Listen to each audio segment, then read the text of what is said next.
Selamat datang ke NK Channel. Sekiranya ini kali pertama anda boleh menyokong saya dengan menekan butang subscribe dan loceng notifikasi, okey?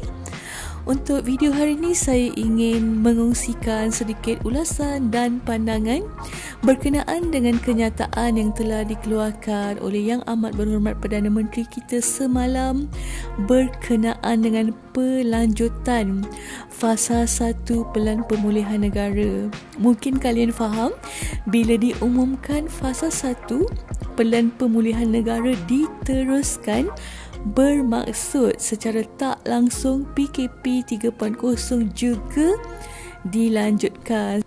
Jadi Yang Amat Berhormat Perdana Menteri kita telah memaklumkan fasa 1 Pelan Pemulihan Negara dalam PKP 3.0 akan dilanjutkan sehingga jumlah kes harian kurang daripada 4,000 kes baru sehari.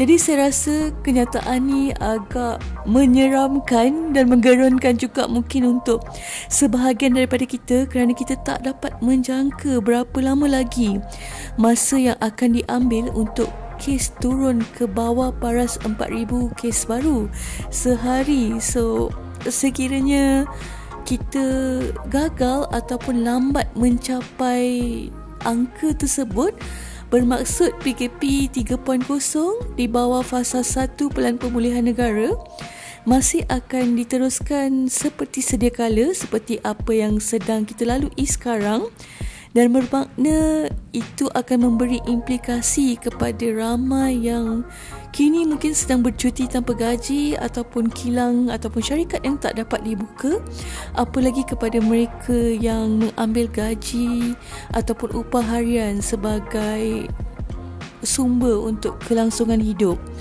Untuk saya sendiri pun saya agak risau dengan pengumuman tersebut, kerana kita pun tahu rata-rata ramai daripada rakyat kita sekarang mengalami kesempitan dari segi kewangan, dan sekiranya masih diteruskan fasa 1 tersebut tanpa bantuan tambahan, ada kerisauan yang rakyat yang terkesan akan terus terkesan dan keadaan mereka akan menjadi lebih teruk daripada sekarang. Okey, jadi Yang Amat Berhormat Perdana Menteri kita juga turut memaklumkan fasa 1 Pelan Pemulihan Negara dalam PKP 3.0 ni akan diteruskan sehingga 3 indikator yang digariskan dicapai. Okey. Jadi untuk makluman korang, 3 indikator tu adalah, 1 adalah jumlah kes harian, kedua adalah kestabilan sistem kesihatan awam, dan ketiga adalah berkenaan dengan peratusan kadar vaksinasi. Okey. Jadi kalau secara terperincinya, jumlah kes harian kena turun ke bawah paras 4,000 dulu. Itu syarat pertama.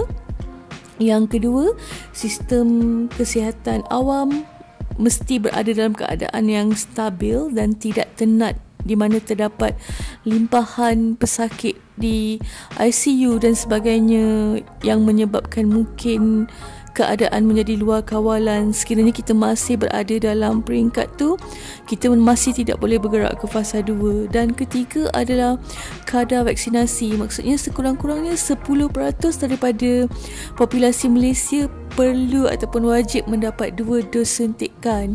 Setakat ini dimaklumkan kita mungkin boleh capai tahap tersebut lebih kurang dalam pertengahan bulan Julai. Yang itu dijangkakan, dan mungkin akan mengambil lebih masa daripada tu, tapi sekurang-kurangnya buat masa ni dijangkakan sehingga pertengahan Julai nanti. So lebih kurang 2 minggu jugalah sebenarnya daripada sekarang. Okey.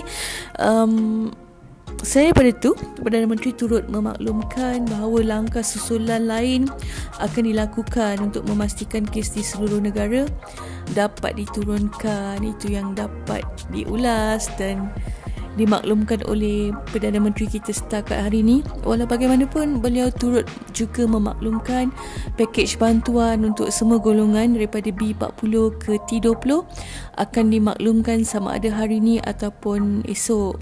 Walau bagaimanapun, pada pandangan saya, ia sebenarnya bukanlah pada pakej bantuan tu sahaja, tapi lebih kepada tempoh masa untuk penyaluran bantuan itu sampai kepada rakyat. Sebab sekarang ni kita ada banyak bantuan yang telah diumumkan tetapi masih lagi belum diterima oleh rakyat kan. Jadi kita menghargai apa-apa inisiatif dan bantuan dan pakej bantuan, inisiatif yang kerajaan sediakan untuk kita, namun ia perlu juga dirancang dengan teliti agar sampai kepada mereka yang sewajarnya terima pada masa yang sepatutnya mereka terima.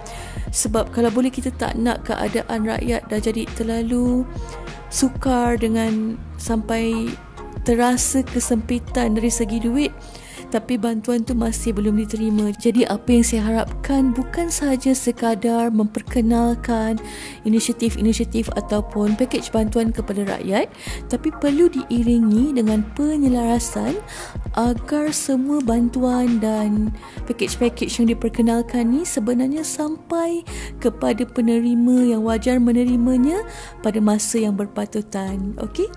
Jadi sekian saja perkongsian saya melalui video kali ini. Sekiranya anda berpuas hati, anda boleh menekan like, anda juga boleh menekan butang subscribe dan share dan meninggalkan komen sebagai tanda sokongan kepada channel. Sekiranya dipanjangkan umur, kita bertemu lagi di perkongsian yang akan datang. Take care semua, stay safe, stay healthy. Bye.